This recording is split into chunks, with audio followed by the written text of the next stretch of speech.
പകലിൻ്റെ ബന്ധപ്പാടുകൾക്ക് ശേഷം അല്പം വേറിട്ട് ആശ്വസിക്കുവാൻ കർത്താവിൻ്റെ സന്നിധിയിൽ ആ നല്ല അംശം തിരഞ്ഞെടുക്കാനായിട്ട് കർത്താവ് നമ്മെ കൂട്ടിക്കൊണ്ടുവന്ന കൃപയ്ക്കായി ഞാൻ സ്തോത്രം ചെയ്യുന്നു.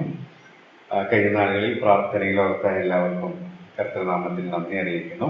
തുടർന്നും പ്രാർത്ഥനയിൽ ഓർക്കണം.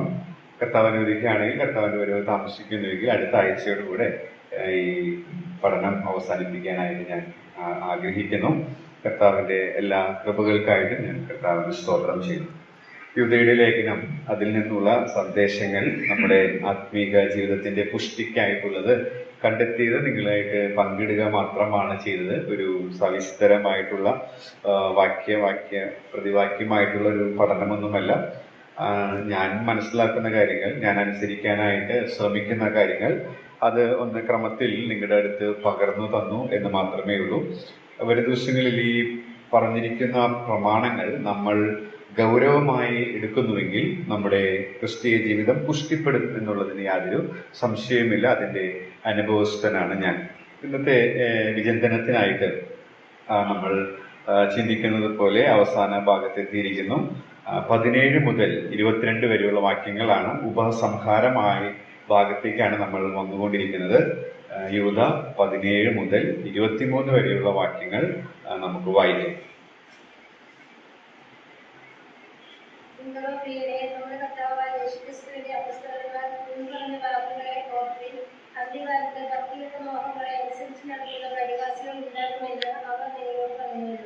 അവർ ഉണ്ടാക്കുന്നവർ, പ്രാർത്ഥനകൾ, ആത്മാവില്ലാത്തവർ. നിങ്ങളുടെ പ്രിയമുള്ളവരെ, നിങ്ങളുടെ അഭിഷിക്ത വിശ്വാസത്തെ ആധാരമാക്കി നിങ്ങൾക്ക് തന്നെ ആത്മീയവർദ്ധന വരുത്തിയും പരിശുദ്ധാത്മാവിൽ പ്രാർത്ഥിച്ചും ചെയ്യുന്നതായിട്ട് നമ്മുടെ കർത്താവായ യേശുക്രിസ്തുവിന്റെ കരുണയ്ക്കായി പ്രാർത്ഥിക്കുന്നത് ദൈവസ്നേഹത്തിൽ നിങ്ങളെ തന്നെ സൂക്ഷിച്ചുകൊണ്ടിരിക്കും. സംശയിക്കുന്നവരായ ചിലരോട് കരുണ ചെയ്യുകയും ചിലരെ തീയിൽ നിന്ന് മരിച്ചെടുത്ത് രക്ഷിക്കുകയും ജഡത്താൽ കടപിടിച്ച അങ്കി പോലും വഹിച്ചുകൊണ്ട് ചിലർക്ക് ഭയത്തോടെ കരുണാക്കി. നമ്മൾ പലപ്പോഴും ഇതിൽ നിന്നുള്ള സത്യങ്ങൾ കർത്തൃദാസന്മാരിലൂടെ കേട്ടിട്ടുണ്ട് എന്നുള്ളതിന് സംശയമില്ല. എന്നാൽ ഞാൻ ചിന്തിച്ച, എനിക്ക് ദൈവത്തിന്റെ ആത്മാവ് പ്രകാശിപ്പിച്ചു നൽകിയ പ്രകാശനം നിങ്ങളുമായിട്ട് ഈ ഭാഗത്തിൽ നിന്ന് പങ്കിടാമെന്ന് വിചാരിക്കുന്നു. നമ്മൾ ചിന്തിച്ചു വരുന്നത് പോലെ യൂദയുടെ ലേഖനത്തിലെ ഇങ്ങനെയാണ്, ഔട്ട്ലൈനാണ് ഞാൻ മനസ്സിലാക്കിയത്. സത്യവിശ്വാസം മുറുകെ പിടിച്ച് വിശ്വസ്തരായവർ അവർ സുരക്ഷിതരാണെന്നുള്ളതും അനുസരണമുള്ളവരാണ്, ഓർക്കുന്നവരാണ്, തിരിച്ചറിയുന്നവരാണ്. ഈ 4 പാഠങ്ങളാണ് പ്രധാനമായിട്ട് മനസ്സിലാക്കാനിടയായിട്ട്. അതിലിപ്പോൾ തിരിച്ചറിയുന്നവരാണ് എന്നുള്ളതിലാണ് നമ്മൾ നിൽക്കുന്നത്. അത് എന്താ തിരിച്ചറിയുന്നത് എന്നുള്ളത് നമ്മൾ അതിൻ്റെ 8 മുതലുള്ള വാക്യങ്ങളിൽ നിന്ന് കണ്ടു. തെറ്റായ ഉപദേശത്തിന്റെ അപകടം അതെന്താണെന്നുള്ളത് നാം ചിന്തിച്ചു. കാഴ്ചയാൽ നടക്കുക എന്ന് വെച്ചാൽ നടപ്പ് ജീവിതത്തെ കാണിക്കുന്നു. അതുകൊണ്ടാണ് കാഴ്ചയാൽ ജീവിക്കുന്നതിന്റെ ലക്ഷണങ്ങളായിട്ട് 8 മുതലുള്ള വാക്യങ്ങളിൽ നിന്ന് നമ്മൾ 8 മുതൽ 16 വരെയുള്ള വാക്യങ്ങളിൽ നമ്മൾ ചിന്തിക്കാനിടയായിട്ട് തീർന്നത്. അതിൽ നാം ചിന്തിച്ചത് കാഴ്ചയാൽ നടക്കുന്ന 10 ലക്ഷണങ്ങൾ ഞാൻ കഴിഞ്ഞ ആഴ്ചയോടുകൂടെ ഓർപ്പിക്കാനിടയായിട്ട് തീർന്നു. ആ 10ാമത്തെ ലക്ഷണത്തിൽ ഒരുപാട് പ്രയോഗങ്ങൾ ഈ പ്രകൃതിയിൽ നിന്ന് ദൈവത്തിന്റെ ആത്മാവ് ദേവദാസനിലൂടെ നൽകിയിട്ടുള്ളതിൽ നിന്നുള്ള ചില സത്യങ്ങൾ നിങ്ങളെ ഓർപ്പിക്കാനിടയായിട്ട് തീർന്നു. അതോടൊപ്പം തന്നെ അവർക്ക് വരുന്ന ദുരുപദേഷ്ടാക്കന്മാർക്ക് വരുന്ന, അല്ലെങ്കിൽ കാഴ്ചയാൽ ജീവിക്കുന്നവർക്ക് വരുന്ന ന്യായവിധി ഹാനോക്കിന്റെ പ്രവചനത്തിൽ നിന്നുള്ളത് പരാമർശിച്ചുകൊണ്ടാണ് ആ ഭാഗം അവസാനിക്കുന്നത്. ഇന്ന് 17 മുതൽ 23 വരെയുള്ള വാക്യങ്ങൾ വായിക്കുമ്പോൾ ഇതിന്റെ എതിർ തലത്തിലുള്ള കാര്യങ്ങൾ നമുക്ക് ചിന്തിക്കാനായിട്ട് സാധിക്കും. ശരിയായ ഉപദേശത്തിന്റെ പ്രാധാന്യമാണ്. നമ്മൾ നേരത്തെ കണ്ടത് തിരിച്ചറിയുന്നത് തെറ്റായ ഉപദേശത്തിന്റെ അപകടമാണ്. അത് കാഴ്ചയാൽ നടക്കുന്നതാണെന്ന് ഞാൻ പറഞ്ഞു. അപ്പോൾ എങ്ങനെയെങ്കിൽ അടുത്ത ഭാഗം അത് ശരിയായ ഉപദേശത്തിന്റെ പ്രാധാന്യം നമ്മെ തിരിച്ചറിയുകയാണ്. അപ്പൊ എന്താണ് ശരിയായ ഉപദേശത്തിന്റെ പ്രാധാന്യം? അത് നമുക്കറിയാം. കാഴ്ചയാൽ നടക്കുന്നതിന്റെ എതിർവശം, അതായത് വിശ്വാസത്താൽ നടക്കുക എന്ന് പറയുന്നത് ജീവിതത്തെ സൂചിപ്പിക്കുന്നു. അതുകൊണ്ട് അടുത്ത ആശയം എന്ന് പറയുന്നത് വിശ്വാസത്താൽ ജീവിക്കുന്നതിന്റെ ലക്ഷണം. അപ്പോൾ 17 മുതൽ 23 വരെയുള്ള വാക്യങ്ങൾ നമ്മൾ പഠിക്കുന്നത് വിശ്വാസത്താൽ നടക്കുന്നവരുടെ ലക്ഷണങ്ങളാണ്. മറ്റു രീതിയിൽ പറഞ്ഞാൽ ഓർക്കുക, സൂക്ഷിക്കുക, മഹത്വപ്പെടുത്തുക എന്നിങ്ങനെ ഇത് പഠിക്കാനായിട്ട് സാധിക്കും. എന്നാൽ ഈ നമ്മൾ ചിന്തിച്ചു വന്ന ശൈലി പ്രകാരം നമുക്കിങ്ങനെയും ആ ഭാഗത്തെ മനസ്സിലാക്കാനായിട്ട് സാധിക്കും. വിശ്വാസത്താൽ ജീവിക്കുന്നതിന്റെ ലക്ഷണങ്ങൾ എന്തൊക്കെയാണ് എന്നുള്ളത് 10 കുറിപ്പുകൾ ഇന്നത്തെ സമയത്തിനുള്ളിൽ ചിലത് വിശദീകരിച്ചും ചിലത് വിശദീകരണം കൂടാതെയും പറഞ്ഞ് നിർത്തണം എന്നാണ് ഞാൻ കർത്താവിൽ ആശിക്കുന്നത്. ഇനി അഥവാ സാധിച്ചില്ലെങ്കിൽ അടുത്ത ആഴ്ചയിൽ അത് തീർത്ത് അവസാന ഭാഗവും പറഞ്ഞ് നമുക്ക് അവസാനിപ്പിക്കാവുന്നതാണ്. അപ്പൊ വിശ്വാസത്താൽ ജീവിക്കുന്നതിന്റെ ലക്ഷണങ്ങളാണ് നമുക്കിവിടെ കാണാനായിട്ട് സാധിക്കും. അവിടെ ആ ഭാഗം തുടങ്ങുന്നത്, ഈ പോർഷൻ തുടങ്ങുന്നത് ബട്ട് എന്നുള്ള കൺജങ്ഷൻ ഉപയോഗിച്ചാണ്. ബട്ട് യു ബിലവഡ് എന്നാണ് ഇംഗ്ലീഷിലെ NASBയിലെ KJVയിലൊക്കെ അങ്ങനെ തന്നെയാണ്. നിങ്ങളോ പ്രിയരെ, മലയാളത്തിൽ അതില്ല. അപ്പൊ ബട്ട് എന്നുള്ള പ്രയോഗം അത് 20-ാം വാക്യത്തിലും വരുന്നുണ്ട്. നിങ്ങളോ എന്നുള്ളത് നമ്മുടെ മലയാളത്തില്, അതിൽ ഇംഗ്ലീഷില് ബട്ട് യു ബിലവഡ് എന്നുള്ള.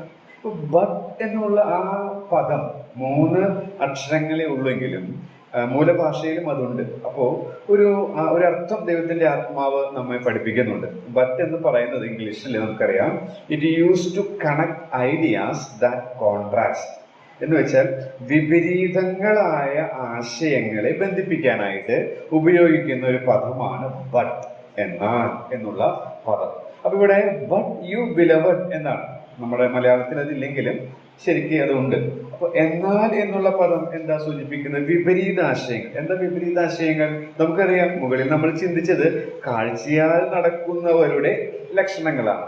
ഇനി നമ്മൾ ചിന്തിക്കാൻ പോകുന്നത് അതിന് എതിരായിട്ടുള്ള വിശ്വാസത്താൽ നടക്കുന്നവരുടെ ലക്ഷണം. അപ്പൊ ആ 2 ആശയങ്ങളെ അല്ലെങ്കിൽ ആ 2 സത്യങ്ങളെ കണക്ട് ചെയ്യുന്ന യോജിപ്പിക്കുന്ന പദമാണ് ബട്ട് എന്നുള്ളത്, എന്നാൽ എന്നുള്ളത്. അപ്പൊ അത് ഓർപ്പിക്കുന്ന ഒരു പാഠം എന്ന് പറയുന്നത് അതാണ് ഒന്നാമതായിട്ട് പറയാനായിട്ട് ആഗ്രഹിക്കുന്നത്. 17-ലും 20-ലും അത് ആവർത്തിക്കുന്നു.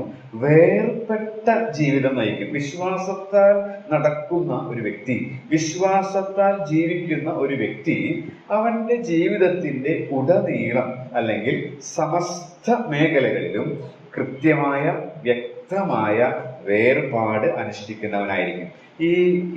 ഈ ബട്ട് എന്നുള്ള പ്രയോഗത്തിൽ നിന്ന് നമുക്കത് എടുക്കാനായിട്ട് സാധിക്കും. തൊട്ടുമുകളിൽ കാഴ്ചയാൽ നടക്കുകയാണ്, പിന്നീട് നമ്മൾ കാണുന്നത് വിശ്വാസത്താൽ നടക്കുകയാണ്. അപ്പൊ അതിന് യോജിക്കുന്ന പദമായിട്ട് ബട്ട് വരുമ്പോൾ നമുക്ക് മനസ്സിലാക്കാൻ സാധിക്കുന്നത് ഒരു വേർതിരിവ്, ഒരു വ്യത്യസ്തത മനസ്സിലാക്കാനായിട്ട് സാധിക്കണം, കാഴ്ചയാൽ നടക്കുന്നവരുടെയും വിശ്വാസത്താൽ നടക്കുന്നവരുടെയും. അപ്പൊ അതിനെ നമ്മെ സഹായിക്കുന്ന ഒരു പദമാണ് വേർപെട്ട ജീവിതം എന്ന് പറയുന്നത്. ഇതേ പ്രയോഗം തന്നെ പൗലോസിന്റെ ഈ ബട്ട് എന്നുള്ളത് തന്നെ ഒരു പഠന വിഷയമാണ്. തിമോഥെയോസിന്റെ 2-ാം ലേഖനം ഞാൻ ഇവിടെ പറഞ്ഞപ്പോൾ അന്നത്തെ സൂം മീറ്റിംഗിൽ ഇതേ ആശയം തന്നെ 3-ാം വാക്യത്തിൽ, എന്നാൽ അന്ത്യകാലത്ത് ദുർഘട സമയങ്ങൾ വരുമെന്നറിയുക, എന്നാൽ ബട്ട് എന്ന് പറഞ്ഞിട്ടാണ് അവിടെ തുടങ്ങുന്നത്. അപ്പൊ തൊട്ടും മുകളിൽ 2-ാം അധ്യായത്തിൽ കർത്താവിന് ദുരുപദേഷ്ടാക്കൾ അല്ലെങ്കിൽ മാനപാത്രമല്ലാത്തവരുടെ ഒരു കാര്യങ്ങളാണ്, മാനപാത്രമായി എങ്ങനെ ജീവിക്കണം എന്നുള്ള കാര്യമാണ് പറയുന്നത്. എന്നാൽ 3-ാം അധ്യായത്തിൽ പറയുന്നത് വിശ്വാസത്യാഗികളെ കുറിച്ചാണ്. അപ്പൊ ആ 2 ആശയങ്ങളെ യോജിപ്പിക്കാനായിട്ട് ഉപയോഗിച്ച പദമാണ് ബട്ട് എന്നുള്ളത്. അപ്പൊ അന്നും ഇതേ ആശയം ഞാൻ പറഞ്ഞിട്ടുണ്ട് എന്നുള്ളത് നിങ്ങൾക്ക് ഓർമ്മയുണ്ടാവില്ല, പക്ഷെ എനിക്ക് ഓർമ്മയുണ്ട്.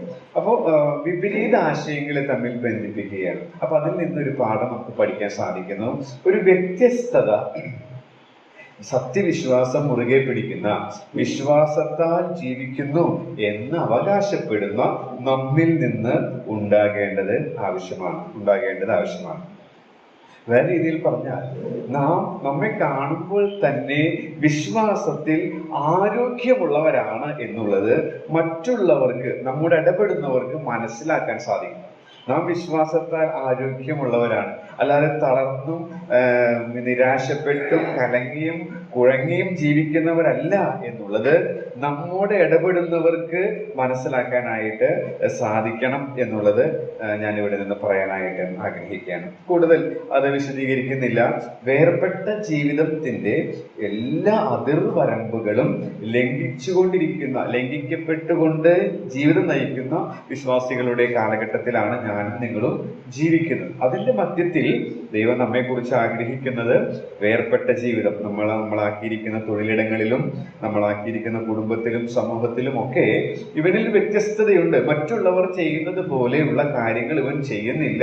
അത് നമ്മളോട് ചോദിക്കാനിടയാകണം. നമ്മുടെ ജീവിതത്തിലൊക്കെ അങ്ങനെയുള്ള അനുഭവങ്ങളുണ്ട്. അതൊക്കെ കർത്താവിനെ സാക്ഷിക്കാനായിട്ട് നമുക്ക് ഇടവന്നിട്ടുണ്ട് എന്നുള്ളത് ഞാൻ ഓർക്കുകയാണ്, ഞാൻ അങ്ങനെ വിശ്വസിക്കുകയാണ്. അങ്ങനെയുള്ള ഒരു ജീവിത ശൈലി ഞാനും നിങ്ങളും വളർത്തിയെടുക്കേണ്ടത് ആവശ്യമാണ്. ഞാൻ അങ്ങനെ പറഞ്ഞ ആ പാഠം വിടുകയാണ്. രണ്ടാമത്തെ കാര്യം എന്ന് പറയുന്നത്, നിങ്ങളോ പ്രിയരെ നമ്മുടെ കർത്താവായ യേശു ക്രിസ്തുവിന്റെ അപ്പോസ്തലന്മാർ മുൻ പറഞ്ഞ വാക്കുകളെ ഓർക്കുവിൻ. അപ്പൊ ആ വാക്യത്തിലുള്ള ആ ക്രിയാപദം എന്ന് പറയുന്നത് ഓർക്കുവിൻ എന്നുള്ളതാണ്. ഓർക്കുവിൻ. അപ്പോൾ അതിന് ഞാൻ കൊടുത്തിരിക്കുന്നത് വേർപെട്ടിരിക്കുക എന്നുള്ള ആശയം മാത്രമല്ല, വിലമതിക്കുക എന്നുള്ളതാണ്. എന്താ വിലമതിക്കേണ്ടത്? ആ വാക്കുകളെ ഓർക്കുക എന്ന് പറയുമ്പോൾ അത് വിലമതിക്കത്തക്കതാണ് എന്നുള്ള ആശയമാണ് അത് വായിച്ചപ്പോൾ എനിക്ക് എൻ്റെ മനസ്സിലേക്ക് വന്നത്. വിലമതിക്കേണ്ടതാണ് അപ്പോസ്തലന്മാർ മുൻ പറഞ്ഞ വാക്ക്. എന്താ ഈ അപ്പോസ്തലന്മാർ മുൻ പറഞ്ഞ വാക്കുകൾ? അത് അവരുടെ ഉപദേശമാണ്, അതായത് തിരുവെഴുത്തുകളാണ്. അപ്പൊ ഈ തിരുവെഴുത്തുകളെ ഞാനും നിങ്ങളും വിലമതിക്കണം. എത്രമാത്രം വിലമതിക്കുന്നുണ്ട് എന്നുള്ളത് ഉപദേശത്തെ കുറിച്ച് പറഞ്ഞപ്പോൾ ഞാൻ പറഞ്ഞു. സങ്കീർത്തനം 119 നിന്ന് ഭക്ഷണത്തെ, ആഹാരത്തെക്കാൾ, ഉറക്കത്തേക്കാൾ, പണത്തേക്കാൾ, സ്നേഹിതന്മാരെക്കാൾ എന്നൊക്കെ ഞാൻ പറയാനിടയായി. എന്നാൽ ഇവിടെ ഞാൻ പറയാനായിട്ട് ആഗ്രഹിക്കുന്ന ഒരു കാര്യം എന്ന് പറയുന്നത്, അപ്പോസ്തലന്മാർ മുൻ പറഞ്ഞ വാക്കുകൾ ഒരു സഭയുടെ ചരിത്രത്തിലേക്കാണ്, അല്ലെങ്കിൽ അവരുടെ ആ സംഭവ വിവരണത്തിലേക്കാണ് ഈ വിലമതിക്കുക എന്നുള്ള സത്യം മനസ്സിലാക്കാനായിട്ട് ഞാൻ പോകാനിടയായിട്ട് തീർന്നു. ഞാൻ നിങ്ങളെ അങ്ങോട്ട് കൊണ്ടുപോവുകയാണ്. അപ്പോസ്തല പ്രവൃത്തികൾ 20:29 വായിക്കാം. അപ്പോസ്തലന്മാർ മുൻ പറഞ്ഞ വാക്കുകൾ, അതായത് ഒരു മുന്നറിയിപ്പാണത്. ഇങ്ങനെ കൊടുത്ത ഒരു മുന്നറിയിപ്പാണ് അപ്പോസ്തല പ്രവൃത്തി 20:29. അപ്പോൾ ആ സഭയുമായിട്ടുള്ള കാര്യം നാം ചിന്തിക്കുമ്പോൾ ഈ വിലമതിക്കേണ്ടതിന്റെ ഗൗരവവും പ്രാധാന്യവും നമുക്ക് മനസ്സിലാക്കാനായിട്ട് സാധിക്കും. അതുകൊണ്ടാണ് അങ്ങോട്ട് കൊണ്ടുപോകുന്നത്. അപ്പോസ്തല പ്രവൃത്തികൾ 20:29 ഒന്ന് വായിക്കാമോ? ഞാൻ പോയ ശേഷം ആട്ടിൻകൂട്ടത്തെ ആദരിക്കാത്ത കൊടിയ ചെന്നായ്ക്കൾ നിങ്ങളുടെ ഇടയിൽ കിടക്കുമെന്ന് ഞാൻ അറിയുന്നു. ഓക്കെ, നമുക്കറിയാം. 17-ാം വാക്യത്തിൽ വായിച്ചാൽ തന്നെ അറിയാം. എഫെസോസിലുള്ള മൂപ്പന്മാരെ മിലേത്തേസിലേക്ക് വിളിച്ചു വരുത്തി അപ്പോസ്തലനായ പൗലോസ് വിടവാങ്ങൽ സന്ദേശം, അല്ലെങ്കിൽ ഒരു ഡിസ്കഷനാണ് അവിടെ നടക്കുന്നത്. അവിടെ അപ്പോസ്തലനായ പൗലോസ് പറഞ്ഞ വാക്കുകൾ, ഞാൻ പോയ കൊടിയ ചെന്നായ്ക്കൾ നിങ്ങളുടെ ഇടയിലേക്ക് വരും. അപ്പോൾ ആ സഭയെ കുറിച്ചുള്ള ചരിത്രം നിങ്ങൾ കൃത്യമായിട്ട് അറിവുള്ളവരാണെന്ന് എനിക്കറിയാം. 3 വർഷം ഏകദേശം നമ്മൾ ചിന്തിച്ചാൽ 1095 ദിവസങ്ങൾ പൗലോസിന്റെ ശുശ്രൂഷകൾ അനുഭവിച്ചതാണ്. ദിവസം രാവിലെയും വൈകിട്ട് 2 പ്രസംഗങ്ങൾ വീതം എന്ന് ചിന്തിച്ചാൽ നമുക്കറിയാം 2000-ത്തിലധികം സന്ദേശങ്ങൾ, ശുശ്രൂഷകൾ പൗലോസിന്റെ അനുഭവിച്ച സഭയാണ്. അപ്പൊ പൗലോസിന്റെ ശുശ്രൂഷകൾ അനുഭവിച്ചപ്പോൾ അവിടെയുള്ള വിശ്വാസികൾ നല്ല തിറമുള്ളവരായി, പുഷ്ടിയുള്ളവരായിട്ട് തീർന്നു. പൗലോസ് പറയാണ്, ഇനി ഞാൻ പോവുകയാണ്. ഞാൻ പോയി കഴിഞ്ഞാൽ കൊടിയ ചെന്നായ്ക്കൾ വരും. നമുക്കറിയാം, പൗലോസിന്റെ ആ ശുശ്രൂഷകളൊക്കെ ഏറ്റെടുത്തപ്പോൾ അവർ ആത്മീകമായി മല്ലന്മാരായി, ശക്തരായി എന്നുള്ള ഒരു തെളിവാണ് എഫേസ്യ ലേഖനത്തിൽ ഈടുറ്റ സത്യങ്ങൾ അവർക്കായിട്ട് പൗലോസ് എഴുതുകയാണ്. അപ്പൊ അതൊക്കെ ഗ്രഹിക്കത്തക്ക ആത്മീകമായ മല്ലന്മാരായി, കരുത്തരായിട്ട് അവർ തീർന്നു. പക്ഷേ കാലങ്ങൾ പിന്നിട്ടു. പൗലോസ് പറഞ്ഞ ആ വാക്കുകൾ അന്വർത്ഥമായി. എഫേസ്യർക്ക് 2-ാം ലേഖനം എഴുതിയപ്പോൾ നമുക്കറിയാം, എഫേസ്യർക്കുള്ള 2-ാമത്തെ ലേഖനം നാം വായിക്കുന്നത് വെളിപ്പാട് പുസ്തകം 2-ാം അധ്യായത്തിലാണ്. വെളിപ്പാട് പുസ്തകം 2-ാം അധ്യായത്തിലേക്ക് എഫേസ്യർക്ക് 2-ാമത്തെ ലേഖനം എഴുതുമ്പോൾ അവിടെ പറയുന്ന ഒരു കാര്യം 4-ാമത്തെ വാക്യത്തിൽ നാം വായിക്കുന്നുണ്ട്. വെളിപ്പാട് 2:4.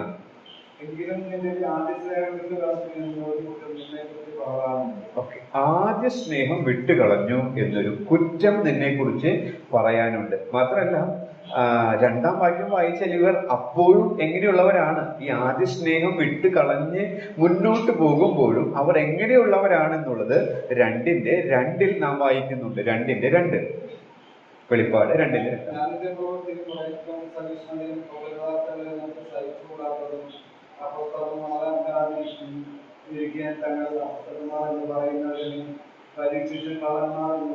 ഓക്കെ, അപ്പോ അവർ പ്രവൃത്തിയുണ്ട്, സുവിശേഷ പ്രവൃത്തിയുണ്ട്, പ്രയത്നമുണ്ട്, സഹിഷ്ണുതയുണ്ട്. മാത്രമല്ല ദുരുപദേഷ്ടാക്കന്മാരെ കൃത്യമായി ടാർഗറ്റ് ചെയ്യാൻ, അത് വ്യക്തമായി തിരിച്ചറിയാനുള്ള കപ്പാസിറ്റി ഉണ്ട്. അപ്പോ നമ്മൾ ഇന്ന കാലത്ത് വിലമതിക്കുന്ന എല്ലാം ഉള്ള ഒരു സഭ. കാരണം പൗലോസിന്റെ ശുശ്രൂഷകൾ അനുഭവിച്ചവരാണ്, വർഷങ്ങൾ കുറച്ച് പിന്നിട്ടു എന്നുള്ളതൊരു യാഥാർത്ഥ്യമാണെങ്കിൽ. പക്ഷേ അവർക്ക് സംഭവിച്ചിട്ടുള്ള ഒരു പരാജയം, അത് നാം വായിച്ചു, ആദ്യ സ്നേഹം വിട്ടുകളയും.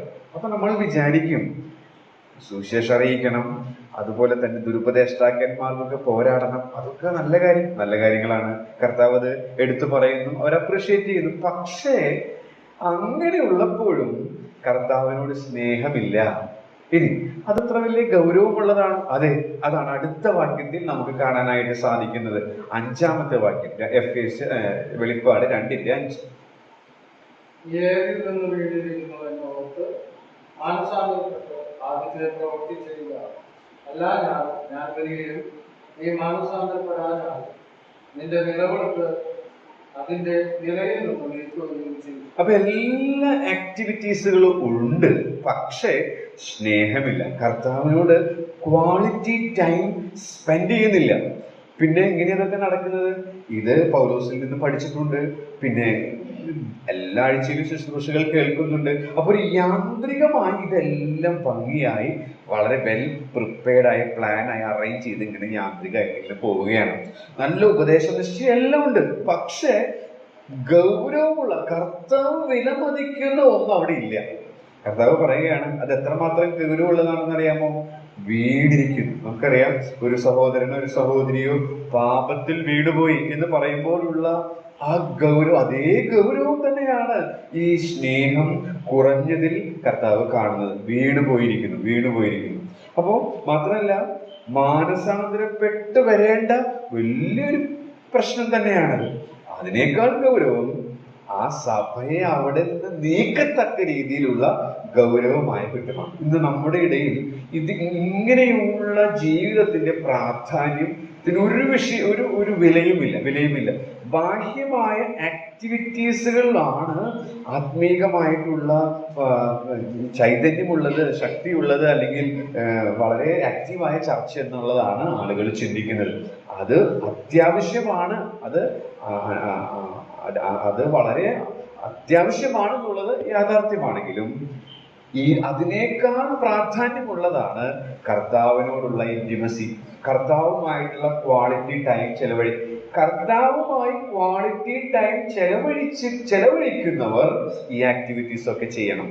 അങ്ങനെ ചെയ്യുമ്പോഴാണ് പ്രയോജനകരമായിട്ടുള്ള ശുശ്രൂഷകൾ അല്ലെങ്കിൽ നമ്മുടെ അവസ്ഥ ഇവിടെ നാം കാണുന്നത് പോലെ നാം വീണുപോയി, നാം ഒരു വിശ്വാസിയെ അല്ലെങ്കിൽ ഒരു സഹോദരനോ സഹോദരിയെ വീണുപോയി എന്ന് പറയുമ്പോൾ എന്ത് ചിത്രമാണ് നമ്മുടെ മനസ്സിലേക്ക് വരുന്നത്?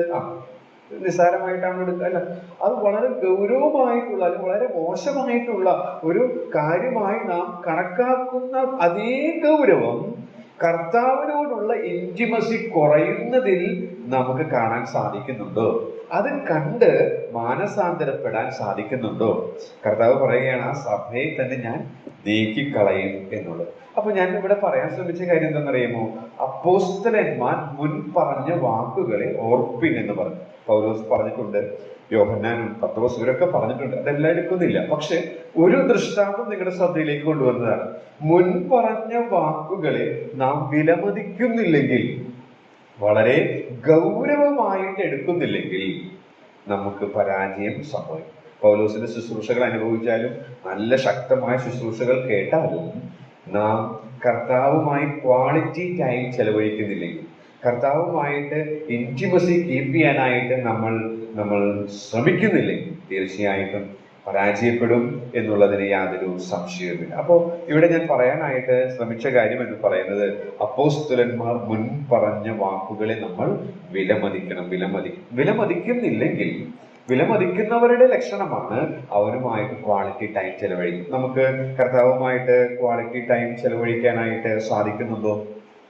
നമുക്കറിയാം, ഭയങ്കര തിരക്കാണ്, രാവിലെ എഴുന്നേറ്റാൽ കാര്യങ്ങളുണ്ട്, ജോലി കാര്യങ്ങളുണ്ട്, അങ്ങനെ ഒരുപാട് കാര്യങ്ങളുണ്ട്. എന്നാൽ കർത്താവിന്റെ കാര്യങ്ങൾ ചെയ്യുന്നതിലെ കർത്താവുമായിട്ട് ക്വാളിറ്റി ടൈം സ്പെൻഡ് ചെയ്യുന്നതിനേക്കാൾ ചിലപ്പോൾ കർത്താവിന് വേണ്ടി പ്രവർത്തിക്കാനായിട്ട് ഇടയായിട്ട് തീരും.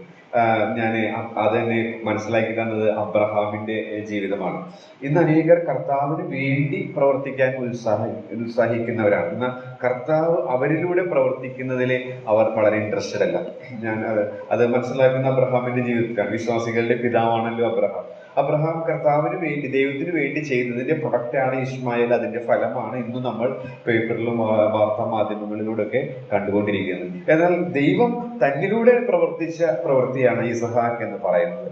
ഇങ്ങനെയുള്ള ഇസ്ഹാക്കുമാരാണ് നമ്മിൽ അനുദിനം വരേണ്ടത്. ദൈവം നമ്മിലൂടെ പ്രവർത്തിക്കുവാനായിട്ട് നമ്മൾ അനുവദിക്കണം. അങ്ങനെയുള്ള ജീവിതമാണ് പ്രയോജനകരമായ ജീവിതം, കർത്താവ് വിലമതിക്കുന്ന ജീവിതം എന്നുള്ളത് എഫെസോസിലെ ലേഖനത്തിൽ നിന്ന് നമുക്ക്, 2-ാം ലേഖനത്തിൽ നിന്ന് നമുക്ക് മനസ്സിലാക്കാനായിട്ട് സാധിക്കുന്നു. അപ്പോൾ ഇത് വിലമതിക്കണം എന്നുള്ള പാഠം. അപ്പൊ നമ്മൾ ഓർക്കുക, നമ്മൾ വിലമതിക്കുന്നുണ്ടോ? കർത്താവുമായിട്ട് ഒരു ദിവസം 24 മണിക്കൂറിൽ എത്ര സമയം വിലമതിക്കാനായിട്ട്, ക്വാളിറ്റി ടൈം ഞാൻ ഉദ്ദേശിക്കുന്നത് അത് സെൻസ് ചെയ്യാനായിട്ട്. യാന്ത്രികമായിട്ട് വായിക്കാം നമുക്ക്, അല്ലെ? വാച്ച്മാനിയെ കുറിച്ച് ഞാൻ വായിച്ചത് നമുക്കറിയാം. അദ്ദേഹത്തിന്റെ ഗ്രന്ഥങ്ങളൊക്കെ നല്ല ആഴമായ ക്രിസ്തീയാനുഭവം, പ്രായോഗിക ക്രിസ്തീയ ജീവിതത്തിന് ഉൾക്കാഴ്ച തരുന്നതാണ്. അപ്പോ അദ്ദേഹത്തിന് അതെങ്ങനെ സാധിച്ചു എന്ന് ചോദിച്ചാൽ, മാസത്തിൽ ഒരിക്കൽ പുതിയ നിയമം കംപ്ലീറ്റ് ആയിട്ട് വായിക്കും. അത് യാന്ത്രികമായിരുന്നില്ല എന്നുള്ള അദ്ദേഹത്തിന്റെ എഴുത്തുകളിൽ നമുക്ക് മനസ്സിലാക്കാൻ സാധിക്കും. ഒരു മാസത്തിൽ ഒരു പ്രാവശ്യം പുതിയ നിയമം ആൾ വായിച്ചിരിക്കും. അത് മസ്റ്റാണ്. വേറൊരു സഹോദരനെ കുറിച്ച് ഞാൻ കേട്ടത്, പ്രഭാത ഭക്ഷണം കിട്ടിയില്ലെങ്കിലും ദൈവവചനം വായിച്ച് ധ്യാനിക്കാതെ, അല്ലെങ്കിൽ ക്വാളിറ്റി ടൈം കർത്താവുമായിട്ട് എടുക്കാതെ പ്രഭാത ഭക്ഷണം കഴിക്കുന്ന പ്രശ്നമില്ല. ഇനി അങ്ങനെ സാധിച്ചില്ലെങ്കിൽ പ്രഭാത ഭക്ഷണം വേണ്ടെന്ന് നമ്മളൊക്കെ നേരെ തിരിച്ചാണെന്നുള്ളതാണ് വാസ്തവം. അപ്പോ ഈ അപ്പോസ്തലന്മാർ മുൻ പറഞ്ഞ വാക്കുകൾ, അഥവാ നമുക്ക് ഇങ്ങനെ പറയാം തിരുവെഴുത്തുകൾ, ഇതിനെ നാം വിലമതിക്കുമ്പോൾ, അതാണ് ഓർക്കുക എന്നുള്ള ക്രിയാപദത്തിൽ നമ്മൾ മനസ്സിലാക്കുക, നാം തീർച്ചയായിട്ടും ക്വാളിറ്റി ടൈം എന്ന് വെച്ചാൽ കർത്താവ് എൻ്റെ അടുത്തുണ്ട് എന്ന് തിരിച്ചറിഞ്ഞ് ആ ഉത്തമമായ ബോധ്യത്തിൽ കർത്താവിൻ്റെ ശബ്ദമാണ് എനിക്ക് കേൾക്കേണ്ടത്, കർത്താവ് എനിക്ക് വായിക്കാനായിട്ട്, എന്നോട് ഇടപെടാനായിട്ട്, എൻ്റെ കുറവുകൾ ചൂണ്ടിക്കാണിക്കാനായിട്ട്, എന്നെ ആത്മീകമായി പുഷ്ടിപ്പെടുത്താനായിട്ട് തന്നിരിക്കുന്നതാണ് തിരുവെഴുത്തുകൾ എന്നുള്ളത് മനസ്സിലാക്കി സുബോധത്തോടു കൂടെ സമയം സ്പെൻഡ് ചെയ്യാം. ഒരു യാന്ത്രികമായിട്ടുള്ള ഒരു കാര്യമേ അല്ല ഞാൻ അർത്ഥമാക്കുന്നത്. കർത്താവ് അങ്ങനെയായിരുന്നു. ഞാനിത് മുൻപ് പറഞ്ഞിട്ടുണ്ട്, ലൂക്കോസ് 2:47. എനിക്കത് വീണ്ടും പറയണമെന്നുണ്ട്, ഞാനത് ഒന്നുകൂടെ പറയുകയാണ്. 12 വയസ്സുള്ള യേശു PhD നേടിയ പരീശന്മാരെ വിസ്മയിപ്പിച്ചതാണ് നമ്മളവിടെ വായിക്കുന്നത്. എങ്ങനെ സാധിച്ചു എന്നുള്ളത് ഭാവനയിൽ ഞാൻ പറയാനിടയായിട്ട് തീരുന്നു.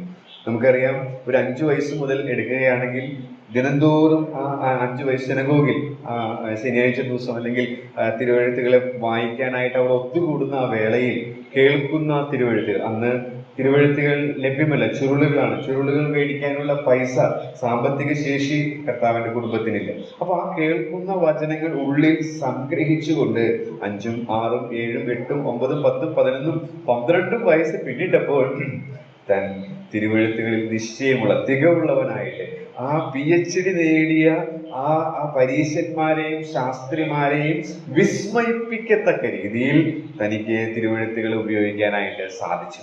അതെങ്ങനെ സാധിച്ചു? ഓരോ വർഷവും ഓരോ ആഴ്ചയിലും കേൾക്കുന്നത് നമ്മളെ പോലെ ഓരോ ദിവസവും വായിക്കാനുള്ള ഓപ്ഷൻ ഇല്ല.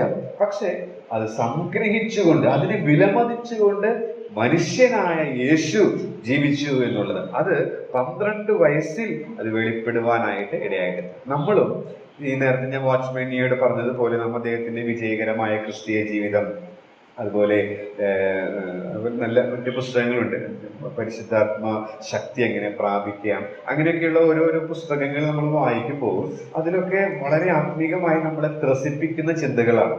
അപ്പൊ അതൊക്കെ തനിക്ക് എങ്ങനെയൊക്കെ ലഭിച്ചത്? തിരുവെഴുത്തുകൾ വിലമതിച്ചു എന്നുള്ളതാണ്. അതുകൊണ്ട് തന്നെ തന്റെ ജീവിതവും വളരെ വിലയുള്ളതായി തീർന്നു എന്നുള്ളത്. അപ്പം വിലമതിക്കുക എന്നുള്ളത് കൊണ്ട് ഞാൻ ആ കാര്യം പറഞ്ഞു വിടുകയാണ്. തിരുവെഴുത്തുകൾ വിലമതിക്കുവാൻ, കൂടുതൽ ഉൾക്കാഴ്ചയുള്ളവരാകുവാൻ ഈ ചിന്തകൾ ദൈവത്തിന്റെ ആത്മാവ് നമ്മെ സഹായിക്കുമാറാകും. അടുത്തത് നമ്മൾ നോക്കാനായിട്ട് ആഗ്രഹിക്കുന്നത് വിലയറിയുക എന്നുള്ളതാണ്. അത് മനസ്സിലാക്കാൻ സഹായിച്ചത് എന്താണെന്ന് അറിയാമോ? നിങ്ങളോ പ്രിയരെ ബട്ട് യു ബിലവഡ്, അതേ പദം തന്നെ 20-ാം വാക്യത്തിലും ആവർത്തിക്കുന്നു. അപ്പോൾ ദൈവത്തിന്റെ ആത്മാവിന് നമ്മളോട് പറയാനായിട്ടൊരു കാര്യമുണ്ട്. നിങ്ങളോ എന്ന് പറയുമ്പോൾ അതിനു മുൻപ് പറഞ്ഞിട്ടുള്ള അത് അവർ കാഴ്ചയാൽ ജീവിക്കുന്ന ആളുകൾ, എന്നാൽ നിങ്ങൾ. അപ്പോൾ ആ ഒരു പദം നമ്മെ ഓർപ്പിക്കുന്നത് വിലയറിയുക എന്നുള്ളതാണ്. നാം വലിയ വില കൊടുത്ത് വാങ്ങിയവരാണ്, പ്രിയരാണ്, ദൈവത്തിന് പ്രിയരാണ്. അതേ ആശയം നമ്മൾ നേരത്തെ ചിന്തിച്ചിട്ടുണ്ട്. പ്രിയനായവരിൽ നമ്മെ തിരഞ്ഞെടുത്തു എന്നുള്ളത് എഫെസ്യ ലേഖനത്തിൽ വായിക്കുന്നത്. ആ പ്രിയനായവരിൽ നമ്മെ തിരഞ്ഞെടുത്ത് നമ്മെ പ്രിയമുള്ളവരാക്കി തീർക്കുമ്പോൾ വലിയൊരു വില കർത്താവ് അതിനു വേണ്ടി കൊടുക്കാനിടയായിട്ട് തീർന്നിട്ടുണ്ട്. അപ്പോൾ വാസ്തവമായിട്ട് അതിൻ്റെ വലിപ്പവും മഹത്വവും നമ്മൾ അനുഭവിക്കുമ്പോൾ, അറിയുമ്പോൾ തീർച്ചയായിട്ടും നമുക്ക് വിശ്വാസത്താൽ ജീവിക്കാനായിട്ട് സാധിക്കും. അത് ഞാൻ പറയാൻ ആഗ്രഹിക്കുന്ന ഒരു കാര്യം നേരത്തെ പറഞ്ഞിട്ടുള്ളതാണ്. പല ഉദാഹരണങ്ങളും നേരത്തെ പറഞ്ഞിട്ടുള്ളതുണ്ട്. അത് ഞാൻ വീണ്ടും ഇതിനോടുള്ള ബന്ധത്തിൽ പറയുന്നു. ആ സ്വച്ഛ ജഡമാംസി തൈലം വെങ്കൽ ഭരണി പൊട്ടിച്ച ആ സ്ത്രീക്ക് തൻ്റെ അനേകമായ പാപങ്ങൾ മോചിച്ചു കിട്ടി എന്നുള്ള ആ ശരിയായ തിരിച്ചറിവുണ്ടായിരുന്നു. അപ്പോൾ എൻ്റെ പാപങ്ങൾ മോചിച്ച് കിട്ടി എന്നുള്ള ആ അറിവ് കർത്താവിനെ അക്ഷയമായി സ്നേഹിക്കുവാനായിട്ട് അവളെ സഹായിച്ചു. അപ്പോൾ നമ്മളെ സംബന്ധിച്ച് നമ്മുടെയും അനേകമായ പാപങ്ങൾ നമ്മൾ ഒരു പ്രവൃത്തിക്കും പരിഹരിക്കാൻ സാധിക്കാതിരുന്നപ്പോൾ കർത്താവ് വലിയ വില കൊടുത്ത് സൗജന്യമായി നമുക്ക് തന്നു. അങ്ങനെ നമ്മെ പ്രിയരാക്കി തീർത്തു. അങ്ങനെ നമ്മെ പ്രിയരാക്കി തീർക്കാൻ കർത്താവ് കൊടുത്ത വില അറിയുന്നവരാണ് വിശ്വാസത്താൽ ജീവിക്കുന്നവർ എന്ന് പറയുന്നത്. ഈ പത്രോസിന്റെ 1-ാം ലേഖനത്തിൽ 18 മുതൽ 20 വരെയുള്ള വാക്യങ്ങൾ വായിക്കുമ്പോൾ എടുത്ത് വായിക്കേണ്ട, നമുക്കറിയാം, നമ്മളെല്ലാ കർത്തൃമേശ ആചരണത്തിലും നമ്മളത് ഓർക്കുന്നതാണ്. നിങ്ങളെ വീണ്ടെടുത്തിരിക്കുന്നത് വെള്ളി, പൊന്ന് മുതലായ വസ്തുക്കളെ കൊണ്ടല്ല. അപ്പൊ ആ ഭാഗം ഞാൻ ചിന്തിച്ചപ്പോൾ അവിടെ നമുക്ക് ഈ വലിയ വില കൊടുക്കാനായിട്ട് ചെയ്ത പ്രയത്നത്തിന്റെ പദ്ധതി നാം കാണുന്നുണ്ട്. ആ പദ്ധതി ലോകസ്ഥാപനത്തിന് മുമ്പിൽ. നമുക്കറിയാം ആ പ്രയത്നത്തിന്റെ ആവശ്യകത നാം അവിടെ വായിക്കുന്നുണ്ട്. ഞാൻ വിശദീകരിക്കുന്നില്ല. മനുഷ്യരാലൊക്കെ അസാധ്യമാണ്. മനുഷ്യരാൽ അസാധ്യമായത് സാധിപ്പിച്ച പ്രവർത്തനം. അപ്പൊ അതിന്റെ ആവശ്യകത നമുക്ക് ആ ഭാഗത്ത് നിന്ന് ചിന്തിക്കാൻ സാധിക്കും. അതിന് കൊടുത്ത വിലയും നാം അവിടെ മനസ്സിലാക്കുന്നുണ്ട്. പൊന്നുവെള്ളി മുതലായ അഴിഞ്ഞു പോകുന്ന വസ്തുക്കളെ കൊണ്ടല്ല, നിർദോഷ നിഷ്കളം കുഞ്ഞാടിന്റെ വിലയേറിയ രക്തം കൊണ്ട്. അപ്പൊ അതിന് കൊടുത്ത വില എന്ന് പറയുന്നത് നമ്മുടെ അരുമനാഥന്റെ രക്തം തന്നെയാണ് എന്നുള്ളത് അറിയാം. മാത്രമല്ല പ്രയത്നത്തിന്റെ ഫലം എന്ന് പറയുന്നത് കർത്താവ് ഉയർത്തെഴുന്നേറ്റു നമ്മെ വീണ്ടെടുത്തു എന്നുള്ളതിന്റെ ഉറപ്പാണ്. മാത്രമല്ല അതിന്റെ വലിപ്പം എന്ന് പറയുന്നത് വിലയേറിയ രക്തമാണ്. ഈ ലോകത്തിൽ സ്വർണവും വെള്ളിയും ഒക്കെ വിലയേറിയ വസ്തുക്കളാണ്. എന്നാൽ അവിടെ പറയുന്നത് അതുകൊണ്ടല്ല, ഈ ലോകം വിലമതിക്കുന്ന സ്വർണത്തെക്കാളും വെള്ളിയേക്കാളും വിലയേറിയ ഒന്നിനാലാണ് നമ്മെ വീണ്ടെടുത്തത്. അതാണ് ആ പ്രയത്നത്തിന്റെ വലിപ്പം കാണുന്നത്. വിലയേറിയ രക്തം എന്നാണ് കാണുന്നത്. അപ്പൊ നമ്മെ പ്രിയരാക്കി തീർത്തതിന്റെ പിന്നിലുള്ള ആ പ്രയത്നത്തിന്റെ പദ്ധതിയും ആ പ്രയത്നത്തിന്റെ ആവശ്യകത, ആ പ്രയത്നത്തിന്റെ വില, ആ പ്രയത്നത്തിന്റെ ഫലം, ആ പ്രയത്നത്തിന്റെ വലിപ്പം, ഇത് 1 പത്രോസ് 1:18 മുതൽ 20 വരെയുള്ള വാക്യങ്ങൾ പരിശോധിച്ചാൽ മനസ്സിലാക്കാം. അപ്പൊ ആ ശരിക്കും കർത്താവ് ചെയ്ത പ്രയത്നത്തിന്റെ വലിപ്പം നാം അറിയുമ്പോൾ തീർച്ചയായിട്ടും വിശ്വാസത്തെ അവനുമായിട്ടുള്ള ഉറ്റ ബന്ധത്തിൽ നടക്കാനായിട്ട്, ജീവിക്കാനായിട്ട് എനിക്കും നിങ്ങൾക്കും സാധിക്കും എന്നുള്ളതിന് യാതൊരു സംശയമില്ല.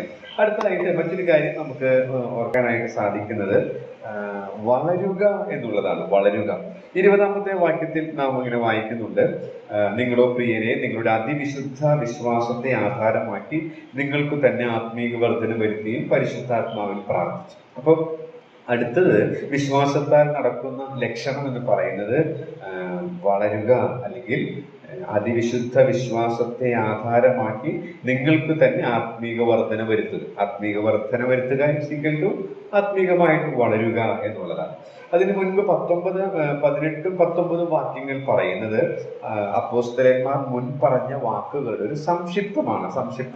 അതുകൊണ്ടൊന്ന് സൂചിപ്പിച്ചിട്ട് നമുക്ക് ഈ വളരുക എന്നുള്ള കുറിപ്പിലേക്ക് വരാം. 18, 19 വാക്യത്തിൽ പറഞ്ഞത് ഭക്തി കെട്ട മോഹങ്ങളെ അനുസരിച്ച് നടക്കുന്ന പരിഹാസികളുണ്ടാകും. നേരത്തെ പറഞ്ഞത് ഞാൻ പോയാൽ കൊടിയ ചെന്നായ്ക്കൾ വരും, അങ്ങനെ ഉണ്ടാകുമെന്ന് മുന്നറിയിപ്പ് പറഞ്ഞിട്ടുണ്ട്. മാത്രമല്ല അവരുടെ ചില സവിശേഷതകളും അവിടെ കാണുന്നു.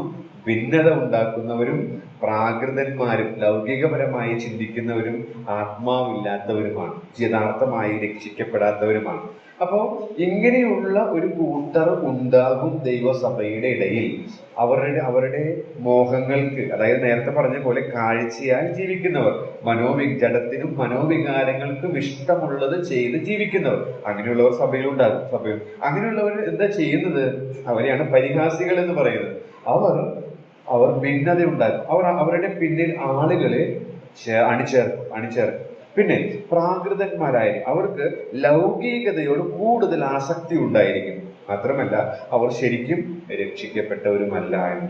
അപ്പൊ ഇത് ഒരു സംക്ഷിപ്തമാണ്. അപ്പോസ്തലന്മാർ മുൻ പറഞ്ഞ വാക്കുകളുടെ മുന്നറിയിപ്പിന്റെ ഒരു സംക്ഷിപ്തമാണ്. ഇത് ദൈവസഭ എക്കാലത്തും ശ്രദ്ധിക്കേണ്ടതാണ്. അങ്ങനെയുള്ള ആളുകൾ ലൗകികമായ കാര്യങ്ങളോട് ആസക്തിയുള്ളവർ, തങ്ങളുടെ കൂട്ടത്തിലേക്ക് തന്നിലേക്ക് ആളുകളെ, അതായത് കർത്താവിലേക്ക് ശ്രദ്ധ തിരിച്ചുവിടുന്നവരാണ് യഥാർത്ഥ ഭക്തർ. തിമോഥെയോസിന്റെ 2-ാം ലേഖനത്തിൽ നാം വായിക്കുന്നുണ്ട്, കർത്താവിനോടുള്ള ഭക്തി വളർത്തുന്നവനായിരിക്കും ഒരു കർത്താവിന്റെ ദാസൻ. നാം അവിടെ അതങ്ങനെ പഠിക്കുന്നുണ്ട്. കർത്താവിന്റെ ദാസൻ കർത്താവിനോടുള്ള ഭക്തി വളർത്തുന്നവനായിരിക്കും. എന്നാൽ കർത്താവിനോടുള്ള ഭക്തി വളർത്താതെ നമ്മിലേക്ക്, അല്ലെങ്കിൽ കർത്താവിന്റെ ദാസനിലേക്ക് ശ്രദ്ധ കേന്ദ്രീകരിക്കുന്നവരാണെങ്കിൽ ഓർക്കുക, അത് സഭയ്ക്ക് അപകടമാണ്. കാരണം മുന്നറിയിപ്പുകൾ തിരുവെഴുത്ത് 1-ാം നൂറ്റാണ്ടിൽ നൽകിയിട്ടുണ്ട്. പൗലോസ് കൊടുത്ത മുന്നറിയിപ്പ് എഫെസോസിലെ സഭ ഗൗരവമായി എടുത്തില്ല. അവർക്ക് പ്രവൃത്തിയുണ്ട്, ശുശ്രൂഷയുണ്ട്, എല്ലാം ഉണ്ട്.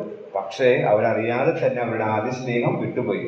ഞാൻ പറയുമ്പോൾ അതിന്റെ ഗൗരവം നിങ്ങൾ ഉൾക്കൊള്ളുന്നുണ്ടോ എന്ന് അറിഞ്ഞുകൂടാ. അറിയാതെ തന്നെ നമ്മളെല്ലാം യാന്ത്രികമായിട്ട് നടക്കുന്നുണ്ട്, എന്നാൽ ഉള്ളിൽ ചോർച്ചയുണ്ട്, അതറിയുന്നില്ല.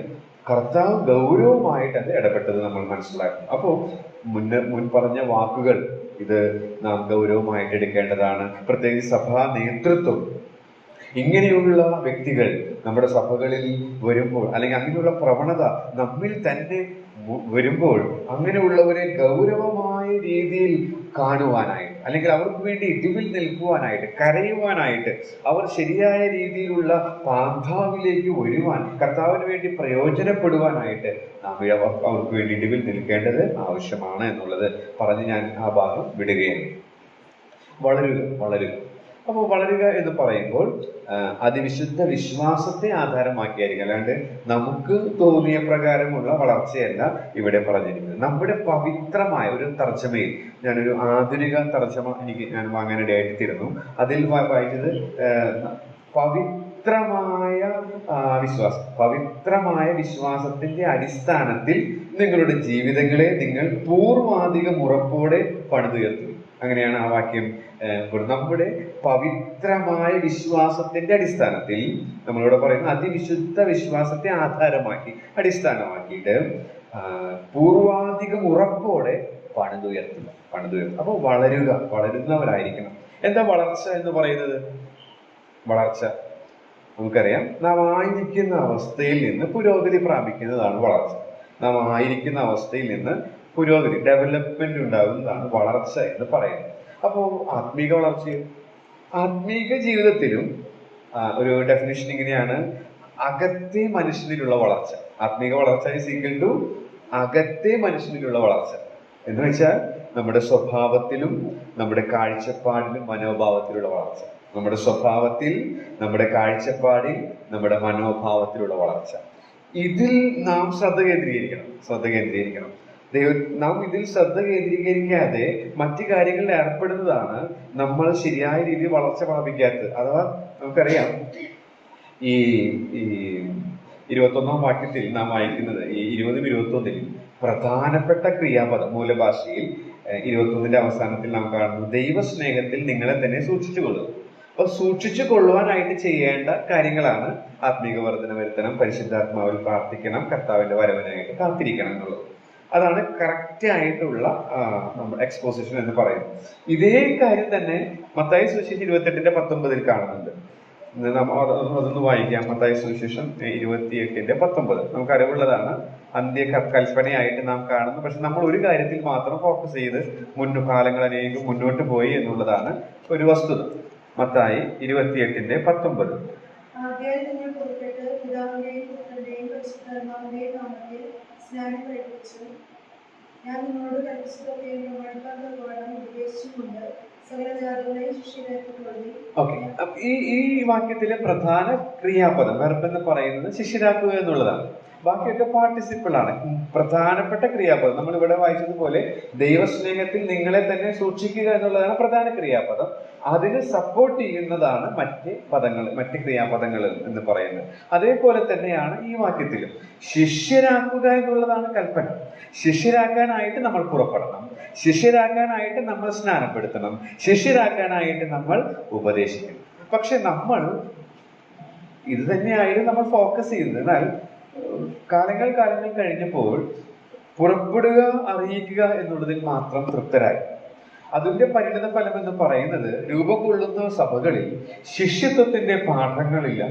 ശിഷ്യത്വത്തിന്റെ പാഠങ്ങൾ അല്ലെങ്കിൽ ആ അടിസ്ഥാന പ്രമാണങ്ങൾ, കർത്താവിന്റെ ആഗ്രഹമാണ് നാം വായിച്ചത്, ശിഷ്യരാക്കണം, അതിൽ ഫോക്കസ് ചെയ്യാനായിട്ട് സാധിക്കാതെ പോകുന്നത് കൊണ്ട് വളരുന്ന സഭകൾ നമുക്കില്ലാതെ പോകുന്നു എന്നുള്ളതാണ്. അനേകം രക്ഷിക്കപ്പെടുന്നുണ്ട്, പക്ഷേ ദൈവം ഉദ്ദേശിക്കുന്ന അളവിൽ നേരത്തെ എഫെസോസ് സഭയ്ക്ക് സംഭവിച്ച അതേ സംഭവം തന്നെ ചരിത്രം ആവർത്തിച്ചു കൊണ്ടിരിക്കുന്നതായിട്ട് ഞാൻ മനസ്സിലാക്കുന്നു. അപ്പൊ നമ്മുടെ ജീവിതത്തിൽ കർത്താവ് പറഞ്ഞു മനുഷ്യൻ അപ്പം കൊണ്ട് മാത്രമല്ല ദൈവത്തിന്റെ വായിൽ നിന്ന് വരുന്ന സകല വചനം കൊണ്ട് ജീവിക്കുന്നു. വചനം കൊണ്ട് ജീവിക്കുന്നു എന്നുള്ളതല്ല, സകല വചനം കൊണ്ടും. നമ്മൾ അത് എടുക്കുന്നില്ല, സകല എന്നുള്ളത് വിട്ടുകളയാണ്. അതുകൊണ്ടാണ് അറിയിക്കുക മാത്രമായിട്ട് നിൽക്കുന്നത്. സകല വചനം എന്ന് പറയുമ്പോൾ അത് മൊത്തമായിട്ട് പ്രധാനപ്പെട്ടതായിട്ട് കണക്കാക്കാൻ നമുക്ക് സാധിക്കണം. ശിഷ്യരാക്കണം, അതിന് പുറപ്പെടണം, സ്നാനപ്പെടുത്തണം, ഉപദേശിക്കണം. ഇവിടെയും അതേ പ്രയോഗം നമുക്ക് കാണാനായിട്ട് സാധിക്കുന്നുണ്ട് എന്നുള്ളത് ഞാൻ സന്ദർഭവശാൽ പറഞ്ഞു എന്ന് മാത്രം. അപ്പൊ വളരുക എന്ന് പറഞ്ഞപ്പോഴാണ് ഞാൻ ആ ശിഷ്യത്വത്തിന്റെ പാഠത്തിലേക്ക് പോകാനിടയായിട്ട് തീരുന്നത്. നമ്മുടെ സ്വഭാവത്തിലും മനോഭാവത്തിലും കാഴ്ചപ്പാടിലും രക്ഷിക്കപ്പെട്ട ദിവസത്തേക്കാൾ ഓരോ ദിവസവും പുരോഗതി ഉണ്ടാകണം. അങ്ങനെ പുരോഗതി ഉണ്ടാകുന്നുണ്ടോ? നാം രക്ഷിക്കപ്പെട്ട നാൾ ഒന്ന് ചിന്തിച്ചു നോക്കുക. എത്ര വർഷങ്ങളായി നാം രക്ഷിക്കപ്പെട്ടിട്ട്? ആരും പറഞ്ഞിട്ട. നമുക്കറിയാം നമ്മൾ രക്ഷിക്കപ്പെട്ട നാളുകൾ. അത് കഴിഞ്ഞ് എത്രയോ വർഷങ്ങൾ പിന്നിട്ടു. നമ്മുടെ കാഴ്ചപ്പാടിലും മനോഭാവത്തിലും സ്വഭാവത്തിലും ഒക്കെ പുരോഗതി ഉണ്ടായിട്ടുണ്ടോ? വളർച്ച ഉണ്ടായിട്ടുണ്ടോ?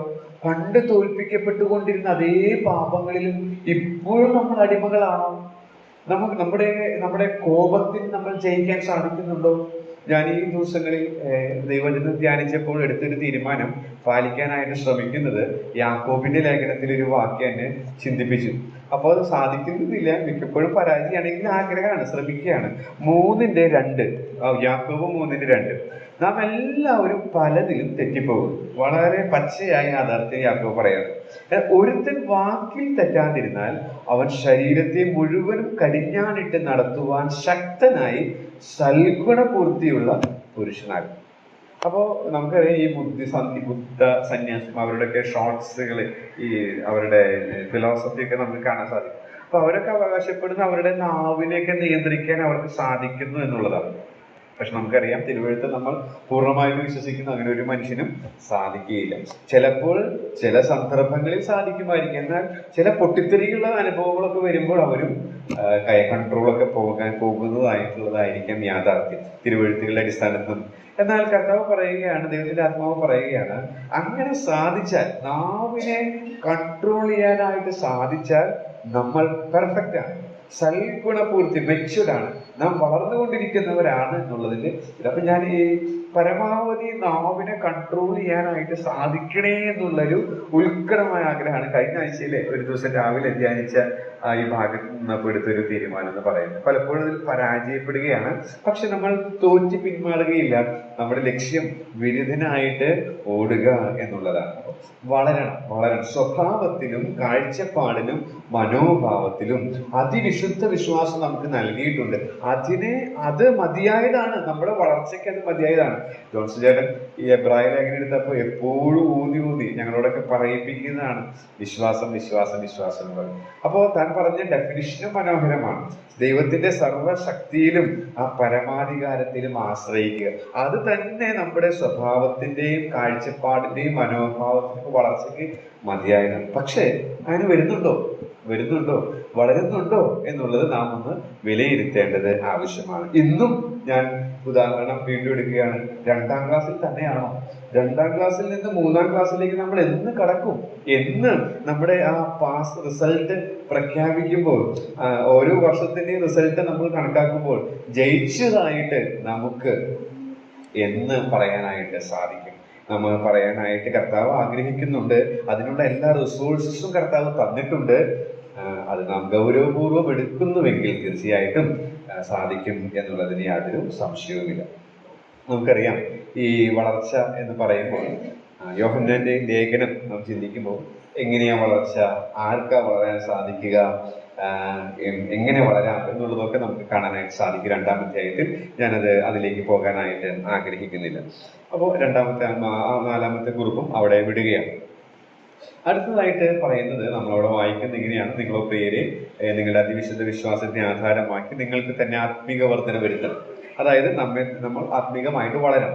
നമ്മൾ പാട്ടിലെ ഒരു മനസ്സോടെയുള്ള പാട്ടില് പറഞ്ഞ അതുകൂടെ പറഞ്ഞ് മുന്നോട്ട് പോകും. അപ്പൊ അതില് നമ്മുടെ പണിയെ കുറിച്ചുള്ള സ്റ്റാൻസ് നമ്മൾ പാടാനിടയായിട്ടുണ്ട്.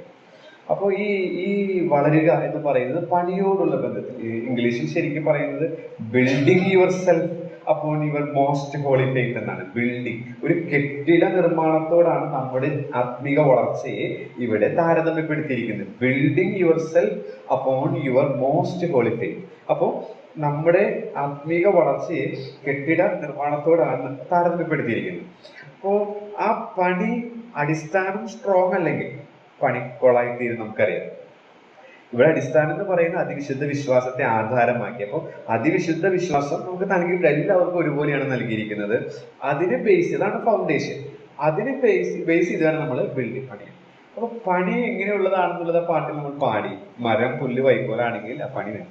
പക്ഷെ കർത്താവ് ഗിരിപ്രഭാഷണം പറഞ്ഞ് അവസാനിപ്പിക്കുമ്പോൾ പണിയെ കുറിച്ച് പറഞ്ഞിട്ടുള്ളത് ഞാനിങ്ങോട്ട് വരുമ്പോഴൊന്ന് എൻ്റെ മനസ്സിലേക്ക് വന്നു. അതൊന്ന് പറഞ്ഞ് നമുക്ക് അടുത്ത ആശയത്തിലേക്ക് ഒന്ന് പോകാം. മത്തായി സുവിശേഷത്തിൽ നാം അത് കാണുന്നുണ്ട്. എന്നാൽ ലൂക്കോസിന്റെ സുവിശേഷത്തിൽ എഴുത്തുകാരനായ ലൂക്കോസ് 6ാം അധ്യായത്തിൽ അത് പറയുന്നുണ്ട്.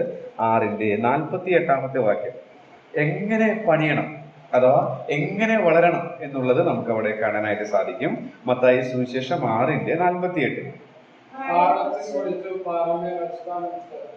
വീട് പണിയുന്ന മനുഷ്യനോട് വെള്ളപ്പൊക്കം ഉണ്ടായിട്ട് ഒഴുക്ക് വീടിനോട് അടിച്ച്, എന്നാൽ അത് നല്ലവണ്ണം പണിതിരിക്കപ്പെടുക, അത് ഇളകിപ്പോയില്ല. ആ പ്രയോഗം ശ്രദ്ധിച്ചോ, നല്ലവണ്ണം പണിതിരിക്കുന്നു. അപ്പൊ അടിസ്ഥാനം സൂപ്പറാണ്, പക്ഷെ പണിയും സൂപ്പറാണ്. അതിന്റെ ഉത്തരവാദിത്വം, അടിസ്ഥാനത്തിന്റെ ഉത്തരവാദിത്വം കർത്താവാണ്. കർത്താവ് ഇട്ടിരിക്കുകയാണ്. പക്ഷെ പണിയുന്നത് ഞാനും നിങ്ങളുമാണ്. അപ്പൊ അനുദിനം ഞാനും നിങ്ങൾ എങ്ങനെയാ പണിയണേ അത് വളരെ ശ്രദ്ധിക്കണം. കർത്താവ് പറയുകയാണ് നല്ലവണ്ണം പണിതിരിക്കൊണ്ട്.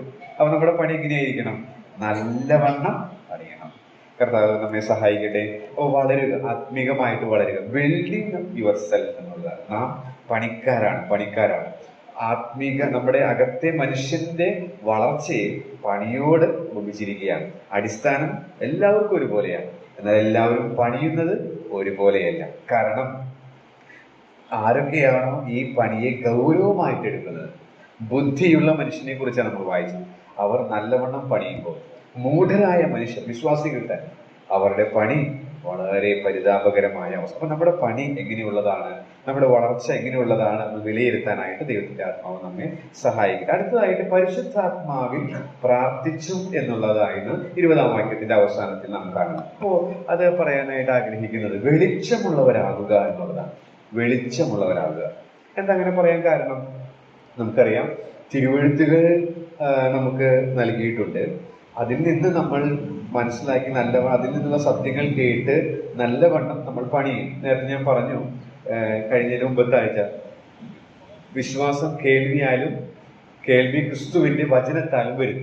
അപ്പൊ അതെങ്ങനെയാണെന്നുള്ളത് പ്രായോഗികമായിട്ട് ഞാൻ പറഞ്ഞു.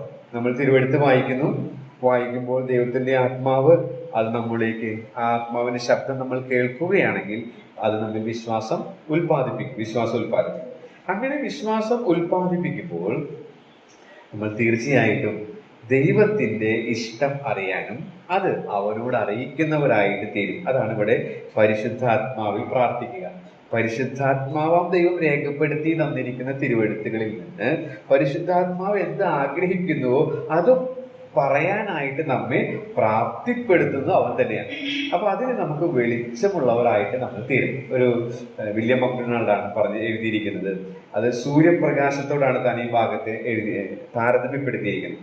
സൂര്യന്റെ പ്രകാശം എപ്പോഴും ഉണ്ട്. നമുക്കത് അനുഭവിക്കാൻ സാധിക്കുന്നില്ല, കാരണം ഒരു തടസ്സം ഉണ്ട് എന്നുള്ളത്. അപ്പോൾ പരിശുദ്ധാത്മാവിൽ പ്രാർത്ഥിക്കുക എന്ന് പറയുമ്പോൾ ആ തടസ്സമില്ലാതിരിക്കുന്ന ജീവിതശൈലി നിങ്ങൾക്ക് മനസ്സിലായെന്ന് വിചാരിക്കുന്നു.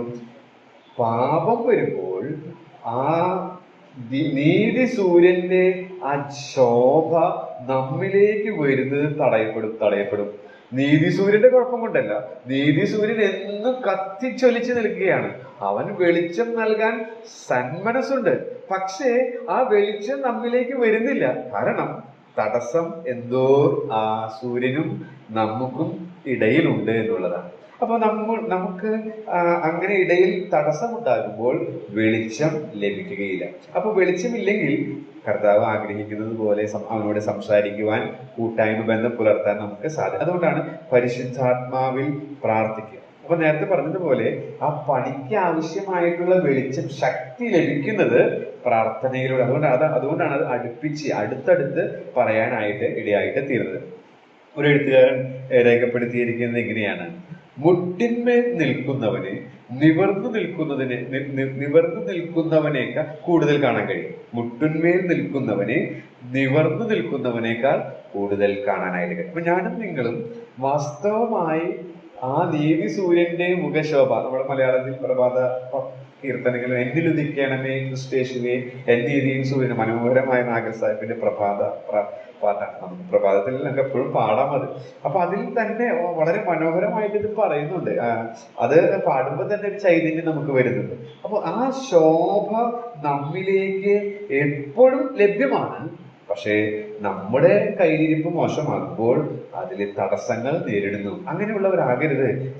അവരിൽ നിന്ന് എപ്പോഴും വെളിച്ചം പ്രാപിച്ചുകൊണ്ട് നമുക്ക് ജീവിക്കാനായിട്ട്. പത്രോസിന്റെ ലേഖനം ഞങ്ങൾ പഠിച്ചപ്പോൾ 1 പത്രോസ് 4 നാം വായിക്കുന്ന ഒരു കാര്യം ഇതിനോടുള്ള ബന്ധത്തിൽ ചേർത്ത് ചിന്തിക്കാനായിട്ട് സാധിക്കും.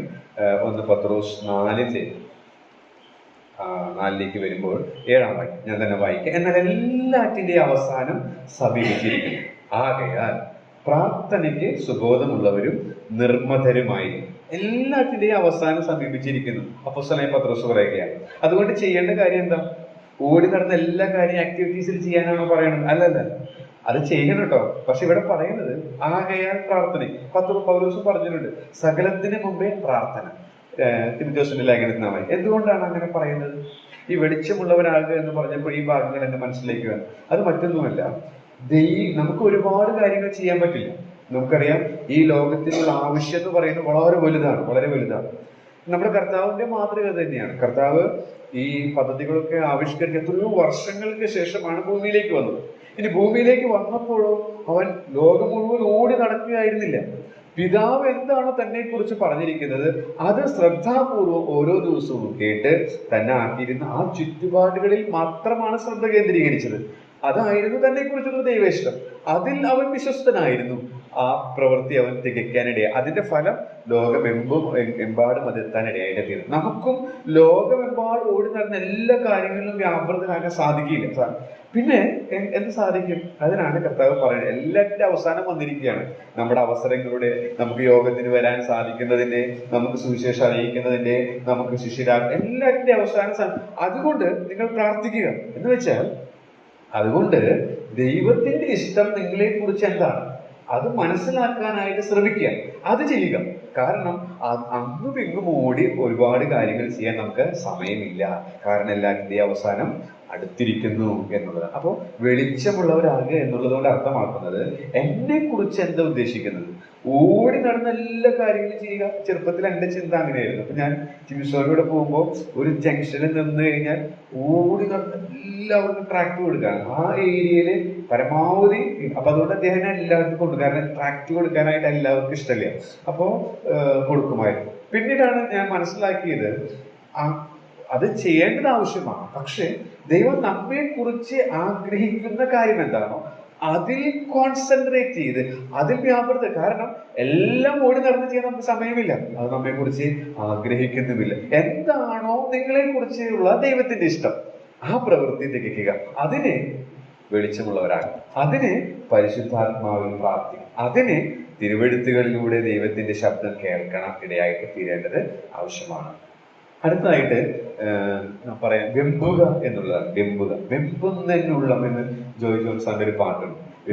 എന്തിനാണ് വെമ്പുക എന്ന് പറയുന്നത്? കർത്താവിന്റെ വരവിനായിട്ടാണ്. കർത്താവിന്റെ വരവിനായിട്ട് ഞാൻ കൂടുതൽ വിശദീകരിക്കുന്നില്ല. നമ്മൾ അവിടെ കാണുന്നുണ്ട് 21-ാമത്തെ വാക്യം. നിത്യജീവനായിട്ട്, അതായത് നമ്മുടെ കർത്താവ് വരുമ്പോൾ ലഭിക്കുന്ന നമ്മുടെ കർത്താവായ യേശു ക്രിസ്തുവിന്റെ കരുണ കാത്തിരുന്നു കൊണ്ട് ദൈവസ്നേഹത്തിൽ നിങ്ങളെ തന്നെ സൂക്ഷിക്കുക. അപ്പോൾ കർത്താവിന്റെ കരുണ കാത്തിരിക്കുക, നിത്യജീവൻ എന്താ അർത്ഥമാക്കുന്നത്?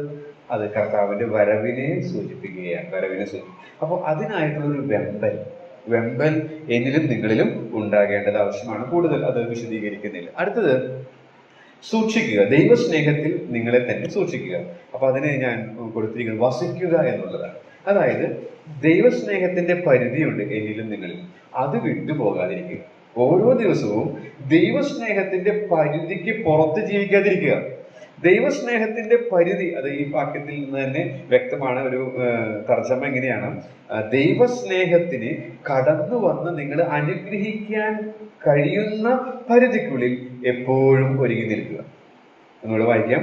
ദൈവസ്നേഹത്തിന് കടന്നു വന്ന് നിങ്ങളെ അനുഗ്രഹിക്കുവാൻ കഴിയുന്ന പരിധിക്കുള്ളിൽ എപ്പോഴും ഒരുങ്ങി. അപ്പൊ ദൈവസ്നേഹത്തിന്റെ പരിധി വിട്ട് ഞാനും നിങ്ങളും പോകാനായിട്ട് പാടില്ല എന്നുള്ളത് അവിടെ നമുക്ക് മനസ്സിലാക്കാനായിട്ട് സാധിക്കുന്നു. അടുത്തത് നാം കാണുന്നത് വാത്സല്യം കാണിക്കുക എന്നുള്ളതാണ്. വാത്സല്യം കാണിക്കുക, അതായത് കരുണ ചെയ്യുക എന്നുള്ളതിന് ഞാൻ ഈ വാ എന്നുള്ള പ്രയോഗത്തിൽ കൊടുത്തു എന്ന് മാത്രമേ ഉള്ളൂ. വാത്സല്യം നമുക്കറിയാം, സ്നേഹവും കരുതലും. കരുണയുടെ ഒരു ചിത്രം തന്നെയാണ് നമുക്കവിടെ കാണാനായിട്ട് സാധിക്കും. സംശയിക്കുന്ന ബലഹീനരായ ആളുകളോട് നാം വാത്സല്യം കാണിക്കണം. ദുരുപദേശക്കാറ്റിനെ അവർ വീണു പോകാതിരിക്കാനായിട്ട് നാം അത് ചെയ്യണം. അടുത്തത് വലിച്ചെടുക്കുക. നരകത്തിലേക്ക് പോകുന്ന ആളുകളോട് കർത്താവിനെ കുറിച്ച് പറയാനായിട്ട് നമ്മുടെ ജീവിതം കൊണ്ടും നമ്മുടെ വാക്കുകൾ കൊണ്ടും ഇടയായിട്ട് തീരേണ്ടത് ആവശ്യമാണ്. ഒടുവിലായിട്ട് വെറുക്കുക എന്നുള്ളതാണ്. വെറുക്കുക, എന്താ വെറുക്കുക? ഇങ്ങനെയൊക്കെ ശുശ്രൂഷകൾ ചെയ്യുമ്പോൾ നാം അവിടെ വായിക്കുന്നത് ഇങ്ങനെയാണ്: ചിലരെ തീയിൽ നിന്ന് വലിച്ചെടുത്ത് രക്ഷിക്കുകയും ജഡത്താൽ കറ പിടിച്ച അങ്കി പോലും പകച്ചുകൊണ്ട് ചിലർക്ക് ഭയത്തോടെ കരുണ കാണിക്കും. എന്ന് വെച്ചാൽ നമ്മൾ ഇങ്ങനെയൊക്കെ ശുശ്രൂഷകളിൽ ഏർപ്പെടുമ്പോൾ മറ്റുള്ളവരെ പാപത്തിൽ നിന്ന്, കർത്താവ് ചെയ്ത അതേ ശുശ്രൂഷ നമ്മെ ഏൽപ്പിച്ചിരിക്കുകയാണല്ലോ, നമ്മൾ മറ്റുള്ളവരെ പാപം നിറഞ്ഞ ജീവിതത്തിൽ നിന്ന് വിശുദ്ധ ജീവിതത്തിലേക്ക് കൊണ്ടുവരുവാനായിട്ട് ശ്രമിക്കുമ്പോൾ നമ്മളും അതിനകപ്പെട്ട് അവരുടെ ആ മലിനത നമ്മിലേക്കും വരാനായിട്ട് സാധ്യതയുണ്ട്. അതുകൊണ്ട് വളരെ സൂക്ഷിച്ച് പാപത്തെ അങ്ങേയറ്റം വെറുപ്പോടുകൂടെ, ഏറ്റവും മോശമായിട്ട് എന്തു പേരിട്ട് പാപത്തെ വിളിക്കാമോ അങ്ങനെ തന്നെ കണക്കാക്കിക്കൊണ്ട് നാം ജീവിക്കാനിടയും. അപ്പൊ ഇതൊക്കെ വിശ്വാസത്താൽ ജീവിക്കുന്നതിന്റെ ലക്ഷണങ്ങളാണ്. നമ്മുടെ ജീവിതത്തിൽ ഇങ്ങനെ വിശ്വാസത്താൽ ജീവിക്കുന്നവരാണോ എന്നുള്ളത് തിരിച്ചറിയാൻ ഈ അളവുകോൽ നമ്മെ സഹായിക്കും. വരും ദിവസങ്ങളിൽ അതിലേറ്റക്കുറച്ചിലുകൾ ഉണ്ടാകുന്നുവെങ്കിൽ അത് നികത്തിക്കൊണ്ട് നമ്മൾ നേരത്തെ പോലെ ബിൽഡിംഗ് യുവർ സെൽഫ് എന്ന് പറയുന്നത് പോലെ, കർത്താവ് ഗിരിപ്രഭാഷണത്തിൽ പറഞ്ഞതുപോലെ നല്ലവണ്ണം പണിയുവാനായിട്ട് കർത്താവിന്റെ ആത്മാവ് എന്നെയും നിങ്ങളെയും സഹായിക്കും.